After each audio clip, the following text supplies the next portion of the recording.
Salut tout le monde, sauf ceux qui ne rangent pas les haltères à la salle. Je vous hais du plus profond de mon âme. Aujourd'hui, je vais t'expliquer d'où vient ta protéine. Tu vas voir, c'est très simple, je t'invite à regarder la vidéo entièrement. Deux grandes familles pour les protéines. La première est d'origine animale. Alors par exemple, tu as les œufs, tu as les protéines issues du lait, de la viande. L'autre grande famille sont les protéines d'origine végétale. Les plus vendus cependant restent les protéines d'origine animale présentant un aminogramme complet.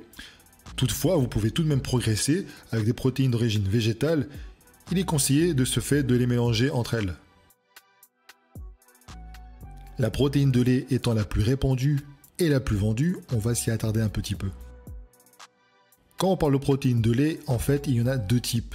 Celles issues des déchets des fromageries, par exemple le cheddar, c'est de moins bonne qualité, même si elle est filtrée. Souvent décolorisée, car le cheddar est de couleur orange. C'est pour cela que je te conseille de prendre parfum chocolat. Comme ça, au moins, tu es sûr qu'elle n'a pas subi de peroxydation. Ensuite, tu as la protéine qui est directement issue du lait. On parle de protéines natives. Meilleure qualité, non dénaturation du produit.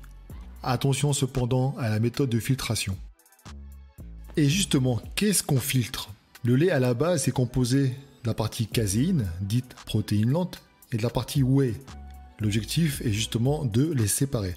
Mais ensuite, il faut se débarrasser du sucre, de lactose. Lorsqu'on commence à retirer un peu de lactose, on obtient une whey concentrée. Ça correspond à un premier filtrage, une protéine dite basique. Ensuite, si vous voulez filtrer beaucoup plus le lactose, ça sera une forme isolat. Il n'y a jamais zéro de lactose, mais on se rapproche de quantités négligeables. Une protéine très peu utilisée, l'hydrolysa, la protéine prédigérée. À savoir qu'un pot n'est jamais à 100% composé d'hydrolysa, car déjà ça a une odeur de vomi, mais surtout ça peut vous emmener directement au WC. Pour moi, c'est une forme peu intéressante. Et la protéine, dite protéine lente, c'est la caséine micellaire. Elle a sa forme également isolat. À savoir que cette protéine-là est très intéressante lorsque vous êtes en phase de régime.